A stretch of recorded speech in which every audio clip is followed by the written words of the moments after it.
Good afternoon, everybody. So this is another of the weekly live Q&A sessions that I'm going to do each week, and I'm going to settle into the routine of doing it at this time. So it's 12 o'clock every Wednesday. I think there is one Wednesday, I think it's the 13th, where I've got a kind of previous commitment.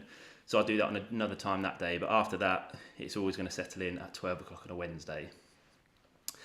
So if you want to make sure you get the alerts for those, then if you're watching this on YouTube, if you just take a second to subscribe to the channel, you'll always get an alert whenever I go live. Similar, if you're watching this on Facebook, just be sure to follow the Never Too Old to Lift Facebook page. And again, you should get the alerts as they come up. Also great if you could just like this video on either YouTube or Facebook where you're watching this, as that will help this to get shown to more people as the weeks go on. So the first thing I wanted to go over was not so much a question actually, it's a bit of feedback from a conference I went on last week. So there's one talk in particular that really caught my attention, and that was for strength training related to menopause. So the conference I went to was for physiotherapists, osteopaths, sports therapists, etc. And one of the talks was from Michelle Lyons, who is from CelebrateMeCelebrity.com. And she talks about menopause and how therapists can adapt their treatment around anyone going through menopause, and some of the differences that we have to kind of consider when we're doing that. So she did this fantastic talk, if I bring it up, about muscles, tendons and menopause.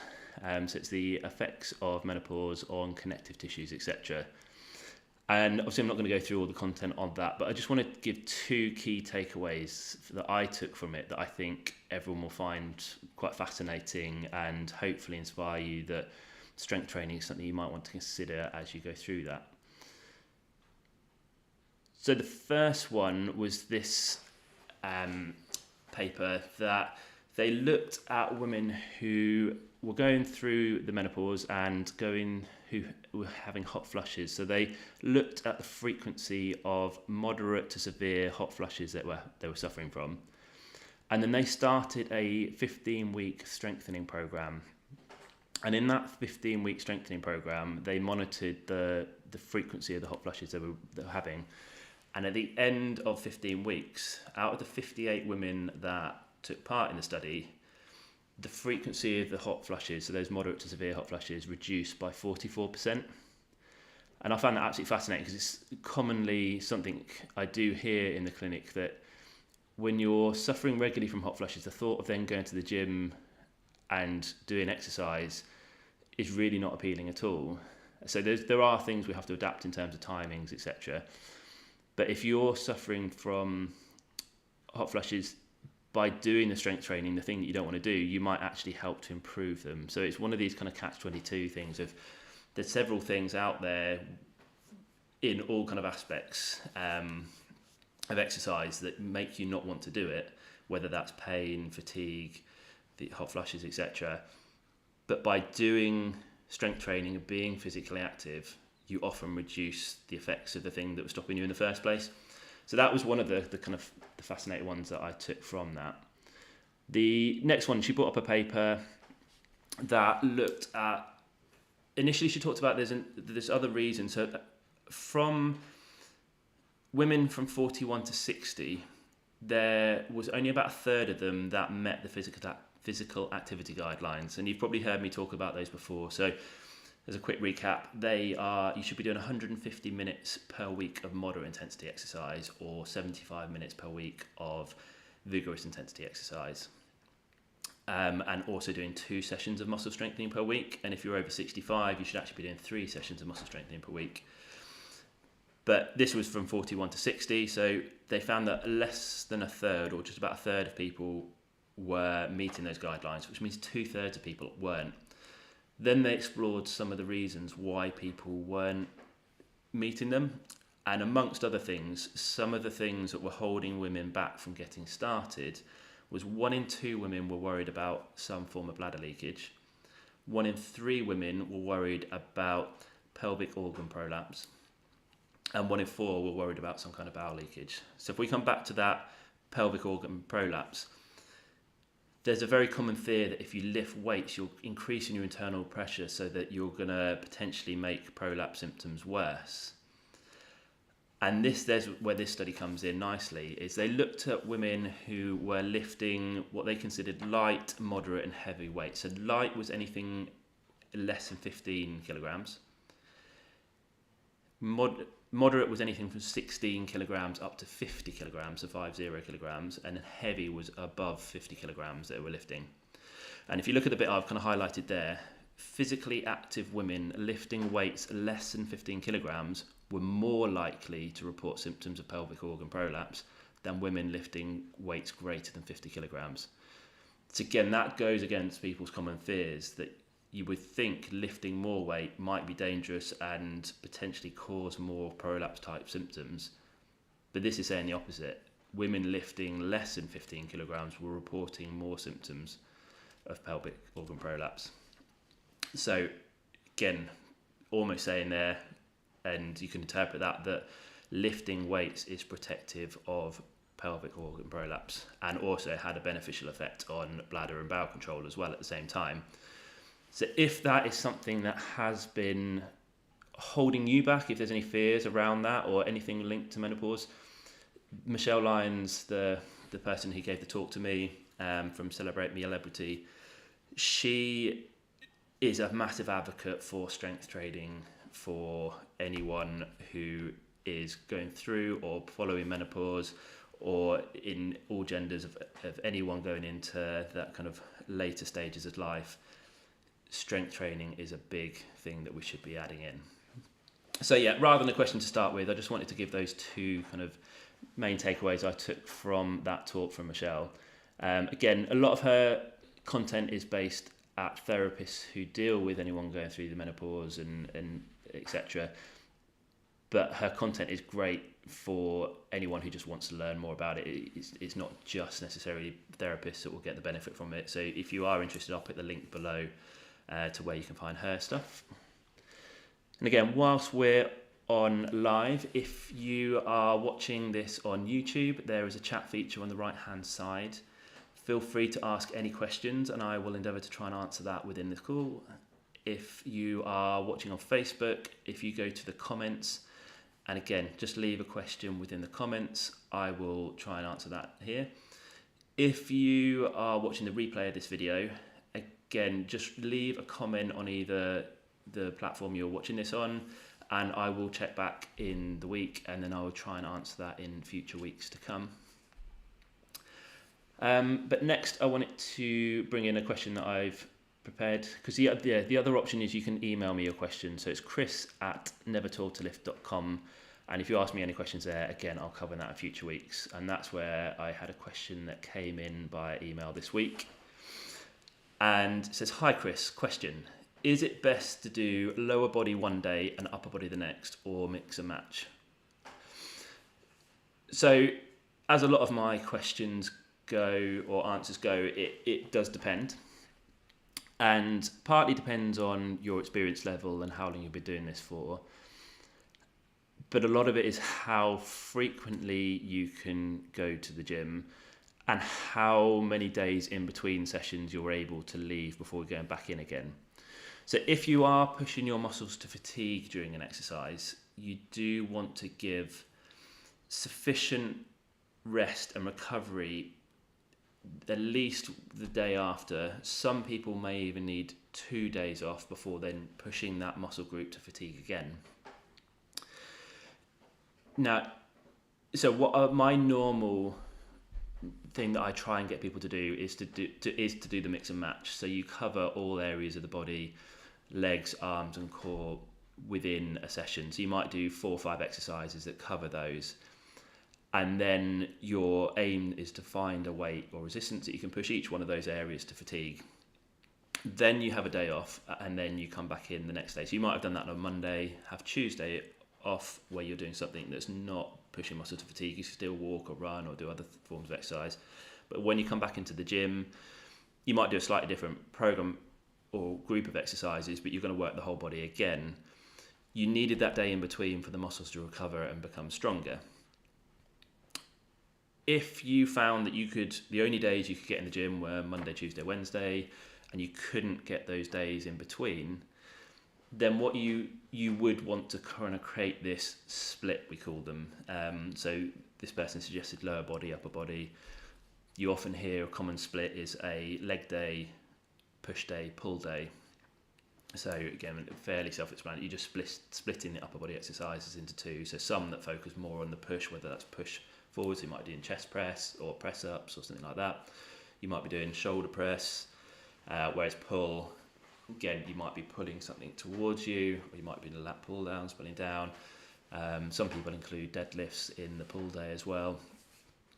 But anyway, what your aim there is to do is, if you're doing a leg day, when you come back into the gym the next day, your legs are getting a recovery whilst you work on the push muscles. And then whilst you're then coming in the next day and working on the pull muscles, your push muscles and your leg day muscles are still getting that recovery. So that's how I would tend to split it. I would do the lower body.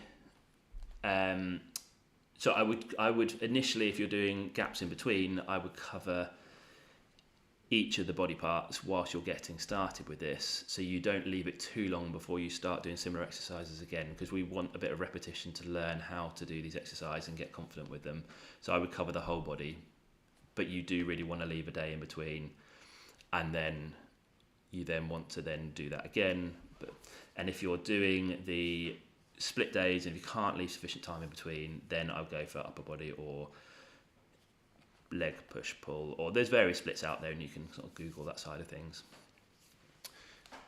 Good, so let me just hide that one. And then just had a question come in from Kathy Wilson that relates to that. That's come in from Facebook, so I should be able to bring this on the screen. Here we go. Is it okay to do Pilates on the rest days? So yes, the answer is yeah, you can do any other form of exercise on a rest day. It's, when we say rest day, it's rest from pushing your muscles to fatigue within resistance training. So you wouldn't want to do heavy squats on one day and the heavy squats the next day. You can work the muscles in other forms. So although they're still getting worked, they're getting worked in a different way and they're not getting pushed with weight to the same intensity. So yeah, definitely Pilates would be fine. Running would be fine. Any kind of form of cardio. Again, you could say you go in the gym, do other forms of strength stuff that don't work the same muscle group to that intensity. But it's in the same way as runners will often have different targets. They still run most days, but one day might be a long run, one might be a short tempo run, another day it might be an interval run, and they're trying to target kind of different muscle fibers. What you hear about the type 1-2 muscle fibers, they're trying to make sure they're not exhausting the same fibers every single day. But yeah, so Pilates is absolutely fine because you're not working with resistance. Pilates is a bit more about the endurance, where resistance training we're working on the strength. So yeah, it's absolutely fine to include Pilates in those rest days. So, but no, thank you for that question. Just before we go on to the next one that I've prepared, is I just wanted to mention, if you are interested on getting started with strength training and you've never really done it before and you just want a bit more of an idea on how to get going, then you can download the Never Told to Lift ebook completely free of charge. It's nevertoldtolift.com/start-here, or if you go to nevertoldtolift.com, you'll find quite quickly a prompt to where you can download that. But that's going to guide you through how you can create your own 12-week training program that's going to work for you, rather than find there's an exercise you can't do, so you just give up with the whole process. There's going to find you on how you can adapt that exercise so you can find a starting point and then work from it. That is also available as a paperback on Amazon if having a physical book is more interesting to you. So if you just search Never Told to Lift on Amazon, you'll find that there. And also, if you did want a slightly more interactive way of going through that, then you might be interested in the Stronger for Life course. So that's a video-based way of getting all the same content And you'll also get access to me on a weekly group Zoom call. So you can find a bit more information at nevertoldtolift.com/course. So again, if you've got any questions whilst we're watching this live, please leave those questions in the comments or the chat feature on YouTube. And if you're watching this on record, again, do leave those comments and I will check back on those and do those in future weeks. Next question I had was kind of a two-part question. So first one, how do I maintain consistency and measure improvement? And then secondly, when is it appropriate to increase weight and change program in entirety? So I'll tackle those one at a time. So first question there was, how do I maintain consistency and measure improvement? So in terms of maintaining consistency, the biggest thing I found is just having a plan that you're going to follow, and that plan is for kind of like a 12, 16 week period. And strength training tends to be best when it is slightly boring, in the sense that you're doing the same workouts. It might be 2 or 3 alternating workouts that you do each week for 12 to 16 weeks, depending on how fast you progress through things. And initially, in the way that I tend to kind of get people to go through it, is you work on building confidence in the movement patterns first. And once you're familiar with those, you then want to get comfortable adding resistance and working to the point of muscle fatigue, where the last repetition is the last one you could manage. And once you're comfortable doing that around 15 repetitions, over time we want to gradually increase the weight so that we can start to reach fatigue at 5 repetitions. And that is going to be at roughly about the 12 week as a bare minimum, but for many people it may take longer, because there may be things that kind of hold you back, whether that's pain, whether it's confidence, whether it's chronic fatigue. But as you're working through that process and you've increased the weight and you've now got from 15 down to 12 repetitions, that's a step forward in the right direction. That's motivating. That makes you want to carry on. Then when you get down to 10 repetitions and then down to 8 repetitions and you're working your way down to 5, it feels like you're working through this big chunk of time of 12 weeks, but you can see that you're working your way towards that end goal of reaching fatigue at 5 repetitions with a much heavier weight. And when you're doing it like that, and you can see where you are in the plan and where you are, and you haven't got too far left to go, that's going to maintain your consistency of turning up and working towards that goal. Whereas if you didn't have a goal and didn't have a plan, and your goal was simply just to turn up to the gym and see what took your fancy each time, it's hard to know where you are, whether you're improving even. So yeah, having a longer term goal and a plan, rather than just a plan for your individual sessions, is a plan for the sessions to come over the months to come, is one of the biggest things for maintaining consistency. And then measuring improvement. So the most obvious one is looking and tracking the weights that you use. So what I didn't mention actually in the consistency one is recording your workouts.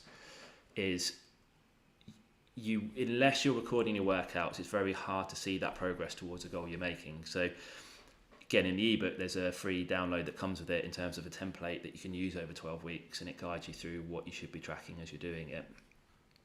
But you really want to track, say, the number of repetitions you're aiming for. You can write down how many repetitions in reserve you had at the end, so how many more could you have done if you were to carry on, the weight you used, the sets you did, etc. So when you finish a workout, you can go back and look at maybe 4 weeks ago and see, wow, okay, that's what I was lifting then. I'm now lifting a lot more. And again, that's quite motivating, because sometimes you forget where you started from. You only kind of remember the last week or so. So tracking the weight that you use is really a good way of measuring improvement. The other thing I do kind of mention in the Stronger for Life course is there's certain baseline tests, and there's loads out there you can kind of choose from, but some of the ones I work on are the 30-second sit to stand test. So you take a chair. They do suggest a standard height. I think it's about 16 or 17 inches high, but it doesn't really matter too much, because you're just comparing you to you. So whatever chair you use the first time, use that the subsequent times you retest. And you're looking to see how many times you can sit down, so bum touching the chair, to standing fully upright with a fully extension at the hip, sitting back down, standing up, sitting back down, standing up, and how many times you can do that in a minute. And within the course, I suggest people do that as 0 to do the baseline, then at 6 weeks, then at 12 weeks, then at 18 weeks, etc. And you can see whether your score starts to improve over that time.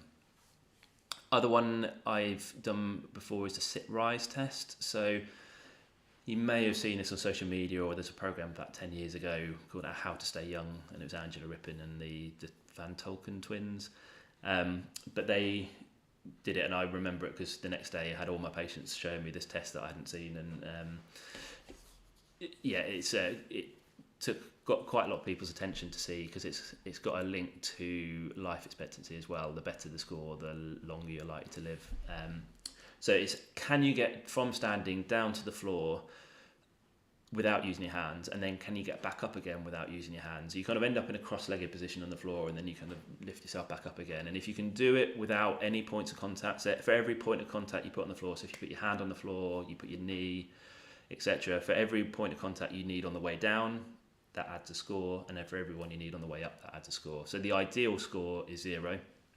Sometimes people can get up but they lose their balance, so that's half a point, and then for every point of contact you add a point there. So the higher the score, the worse it is. The lower the score, at 0, the best it is. So again, I get people to do that at 0, 6, 12, 18 weeks, etc. Another one you might need a bit of equipment for, but you can assess grip strength with a handheld. We call it handheld dynamometer, so it assesses the force, the peak force you can produce with your grip, and that's got good association with life expectancy as well. On the Never Told to Lift website, there's a page for recommended products. You can get those off Amazon for roughly about £20, I think they are. So worth having a look there, because sometimes it's good and interesting to see where you fit, and you can often find kind of the normative values of what each age group for male and female should be able to do for their dominant and non-dominant hands. You can kind of track where you are with that. They're probably the main ones I use. So it's those kind of tests plus the tracking weight, or the weight you're lifting. And then I'm kind of focused more on the functional based tests. But there's a lot of people who are doing this for aesthetic reasons as well. So you might want to track things like, you could take photos from the front, the side and the back, and then compare those every 6 weeks too. And then also measurements. So you might want to take the circumference of various points around biceps, chest, waist, hips, thighs, etc. And I find that the photos and the measurements and circumference are a better way of tracking it, because if you're focusing on how much you weigh, most people don't actually have the goal of losing weight. They want to lose body fat. And if at the same time you're losing body fat, you're gaining muscle mass, your weight might not change significantly. And that can then have the opposite effect of not being very motivating and not making you want to continue. So yeah, I wouldn't get too hung up on weight. I would focus on more the photos, how you look, and the circumferences. So you can often see that for many people, you'll see that if the body fat reduces, they'll start to reduce as well. Again, it comes to that if you were training for muscle size, which we're not necessarily, most of us are training for strength, and you can get strength without putting on too much size, you won't necessarily see the counter of that of the muscles getting bigger. But some people will be targeting hypertrophy, certain muscle size as well. So again, you can track your goal of, if you want bigger biceps, for example, that you're getting that.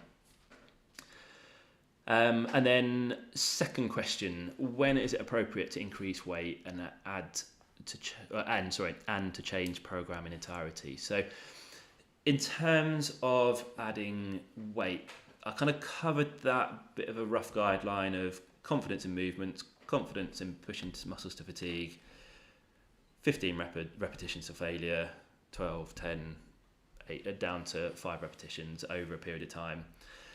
And if at any point you find that the exercise with the weight you're doing starts to feel easy, and at the end of the target number of repetitions you're going for, you're no longer reaching muscle fatigue, and you probably could have done another 3 or 4 repetitions, then you're not going to be getting stronger as a result.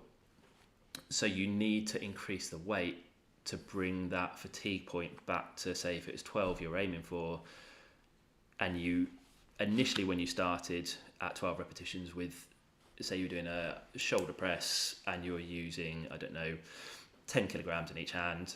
If you found that initially the 12th one was the last one you can manage, that's perfect. But after a couple of weeks of doing that, you might well find that if you've kept the weight the same, you've probably got 3 more now you could have done if you were to carry on, in which case we might need to go up, and it depends on the increments your dumbbells go up in.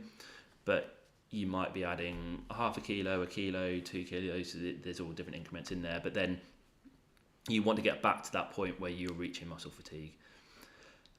Ideally at somewhere between 10 and 12 repetitions, and then as you go through more, you actually want to increase again to be able to get that 12 repetitions down to the 10 and then down to the 8. So yeah, simply put, it's when your exercises start to feel easy, we want to increase the weight to reduce the time it takes you to get to that fatigue point. And in terms of changing the entire program in entirety, I would say once you're down to the 5 repetition max mark, so the point where you're reaching fatigue at 5 repetitions, and you've done that for a week or two, then that's probably where I normally tend to change it, because you'll be working on the same group of exercises for 12 to 16 weeks, which you kind of need to do to see progress in each individual exercise. But what I then normally do is get people to stop. We want to then change the exercises you're doing, and you can pick new exercises or new variants of exercise that might be more challenging than the last one you picked, and then start again with 15 repetitions as your goal, and then over another 12 weeks you'll build that up to 5 repetitions. And then so I tend to, when anyone comes into the clinic with me, work in kind of almost quarters of the year, so 3-month periods, and then we'll mix things up, start again, 3 months of that, mix it up, start again. Some people it's going to take longer, because if you've taken a bit longer to get confident with the movement patterns, you might be a month in already before you kind of really get comfortable with the pushing fatigue at 15 repetitions. So you might then need 4 months. But yeah, somewhere around the 3 or 4 month mark is once you're, and it's not so much about the time frame, it's more the point you get to. So once you're getting comfortable pushing to fatigue at 5 repetitions, then yeah, that's when I would change your program in entirety. Brilliant, so I'll hide that one there. So again, whilst we're live now, if there are any other questions, Phil, now's your chance to ask, because we'll probably be ending relatively soon. So we've got YouTube's got the chat feature on the right hand side, Facebook has got the comments feature below. Ask your question there and we can answer that. Just remind you of those 2 resources that you might be interested in. So the first one is the Never Told to Lift ebook, and that is nevertoldtolift.com/start-here. Also available on Amazon, just search Never Told to Lift on Amazon. And that second one was the Stronger for Life course, so it's nevertoldtolift.com/course. So both of those are going to guide you through all the principles you need to know in order to build muscle strength, and they're going to guide you through creating your own 12-week program with exercise variations that are going to work for you and your current state, whether that's your sort of ability level, whether that's pain, whether that's chronic fatigue, etc. And it's going to find you, help a starting point for you. And if you go for the course, you do get that weekly access to me via the weekly group Zoom calls that we do. You can ask any questions or share progress, and it's created a bit of a community and a bit of accountability of checking in each week with everyone to see how you're doing there. So I think that's everyone. So just had that from Kathy. Thanks, Chris. Lots of good advice. So thank you very much, Kathy, for watching all the way through. So the calls will be the same again next week, for the week after, or no, definitely next week. So it's going to be at 12 o'clock on Wednesday. Then it's the 13th that is going to be slightly different timing, and I'll give you an update on that nearer the time. But if you want to make sure you get the alerts for those, please do subscribe to the YouTube channel. And if you're on Facebook, just follow the Never Told to Lift Facebook page. But for now, if that's all the questions, I will see you next week. And once again, if you're watching on this on record, just leave the comments below and I will check within the week so I can cover those on next week's call. Thanks for watching.